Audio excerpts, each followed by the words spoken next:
직장을 그만두고 식당을 차리겠다는 한 학생이 있습니다. 이 학생은 식당의 총 수입에서 임대료, 식자재비, 종업원 월급 같은 눈에 보이는 지출을 빼면 자신의 진짜 수익이 나올 것이라고 계산합니다. 하지만 경제학의 관점에서 보면 이 계산에는 치명적인 구멍이 있습니다. 방금 계산한 것은 회계장부에 기록되는 회계비용, 어카운팅 코스트일 뿐, 이 식당을 열기 위해 치러야 했던 진짜 희생을 전부 담아내지 못합니다. 어떤 행동을 취하기 위해 포기해야 하는 대안의 가치를 기회비용, 오퍼튜니티 코스트라고 부릅니다. 이 비용에는 주머니에서 직접 빠져나가는 명백한 비용, 익스플리시트 코스트와 함께 엄격하게 따지지 않으면 놓치기 쉬운 암묵적 비용, 임플리시트 코스트가 반드시 포함되어야 합니다. 학생이 회사를 계속 다녔다면 받았을 월급, 그리고 식당 일을 돕느라 아무 보수도 받지 못한 가족들의 노동력이 바로 이 암묵적 비용에 해당하죠. 화면에 이 영수증이 보여주듯 장부에서 이 암묵적인 희생을 누락하게 되면 식당이 실제보다 훨씬 더 큰 수익을 내고 담은 환상에 빠지게 됩니다. 명백한 비용에 숨겨진 암묵적 비용까지 모두 더해야만 비로소 진정한 의미의 경제적 비용, 이코노믹 코스트가 산출됩니다. 수입에서 모든 기회비용을 뺀 경제적 이윤이 0보다 커야만 그 사업은 누군가의 귀한 시간을 투입할 가치가 있는 선택이 됩니다. 식당을 연 학생이 개업 초기에 맞춤형 전단지와 간판 제작에 엄청난 돈을 쏟아부었다고 가정해 보겠습니다. 기대만큼 손님이 오지 않자 학생은 이미 써버린 홍보비를 회수하기 위해 음식 가격을 당장 올려야 할지 고민에 빠집니다. 경제학에서는 이미 지출해어 어떤 방법으로든 다시 회수할 수 없는 비용을 매몰비용, 썬크 코스트라고 부릅니다. 일단 지출이 끝났다면 합리적인 결정을 위해 이 비용은 아예 무시해야 합니다. 교재의 표현대로 과거는 과거로 묻어버리는 과감한 태도가 필요합니다. 이 원칙은 거대한 제약회사에도 똑같이 적용됩니다.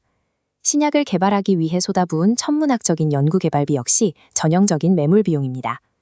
시장의 수요와 생산 조건이 맞지 않는데도 막대한 개발비를 회수하겠다고 약값을 턱없이 높게 책정하는 것은 결코 합리적인 선택이 될 수 없습니다. 고정비용이라고 해서 모두 매몰비용인 것은 아닙니다. 공장 부지마 식당의 오븐처럼 언제든 되팔아 비용의 일부를 회수할 수 있는 자산은 회수 가능한 고정비용으로 분류됩니다. 반면 다른 용도로 쓸 수 없는 맞춤형 간판이나 이미 뿌려진 전단지는 회수가 불가능한 매몰비용으로 철저히 분리해야 합니다. 미래의 가격이나 전략을 결정할 때 합리적인 경영자는 이 매몰비용의 기회비용을 정확히 0으로 두고 계산합니다. 과거에 엎질러진 물이 미래의 선택을 통제하도록 내버려 두어서는 안 되기 때문입니다. 이제 시선을 기업 내부의 장부에서 사회 전체로 돌려보겠습니다. 만약 이 식당의 환기구 혹은 거대한 석유화학 공장이 주변 마을에 심각한 오염물질을 내뿜는다면 어떻게 될까요? 여기서 우리는 기업이 상품을 생산하기 위해 직접 지출하는 사적 비용, private cost과 오염으로 인해 사회 구성원들이 입는 피해까지 모두 합친 사회적 비용, social cost를 엄격히 구분해야 합니다. 일반적으로 오염 같은 외부 피해액 때문에 사회적 비용이 사적 비용보다 훨씬 큽니다. 기업은 본질적으로 사적인 이윤을 추구하는 집단입니다. 정부의 환경 규제나 특별한 경제적 제재가 주어지지 않는 한 기업은 장부에 기록되지 않는 이 거대한 사회적 비용을 자발적으로 감수하려 하지 않습니다. 외부의 피해를 계산해서 배제한 채 오직 사적 비용에만 집중하는 기업은 이제 그 내부의 생산 비용마저 수학적으로 최소화하기 위한 작업에 착수합니다. 이 그래프는 기업이 총 지출 한도 내에서 선택할 수 있는 노동과 자본의 조합을 보여주는 등비용 곡선입니다. 등비용 곡선이란 일정한 총 비용으로 구입할 수 있는 노동과 자본의 조합을 연결한 선을 말합니다. 위쪽의 공식에서 총 비용 C는 임금 W에 노동량 L을 곱한 값과 이자율 R에 자본량 K를 곱한 값을 더해 산출됩니다. 사회는 기업이 떠넘긴 환경오염의 비용을 다시 장부에 올려놓기 위해 고군분투합니다. 하지만 그동안에도 기업은 쉼없이 돌아가는 시장 속에서 생존하기 위해 이 등비용 곡선 위에서 가장 효율적인 단 하나의 생산점을 찾아내야 하는 현실과 마주하고 있습니다. 지금까지 우리는 경제학자의 렌즈를 통해 비용의 진짜 구조를 확인했습니다. 눈에 보이지 않는 희생을 기회비용으로 계산하고 회수할 수 없는 과거의 지출은 매몰비용으로 분리하며 장부에 없는 사회적 피해까지 직시하는 과정이었습니다. 이제 학생은 사업 계획서를 다시 펼쳐듭니다.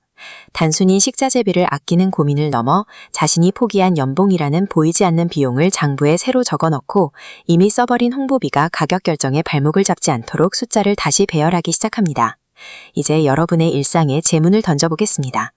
환불이 불가능한 2만원짜리 영화 티켓을 끊었는데 30분 만에 이 영화가 끔찍하게 재미없다는 걸 깨달았습니다. 본전이 아까워 어두운 상영관에 남아 남은 90분을 억지로 버티시겠습니까? 아니면 밖으로 나와 햇살 아래서 그 90분을 즐기시겠습니까? 여러분에게 남은 90분을 위한 합리적 선택은 무엇일까요? 오늘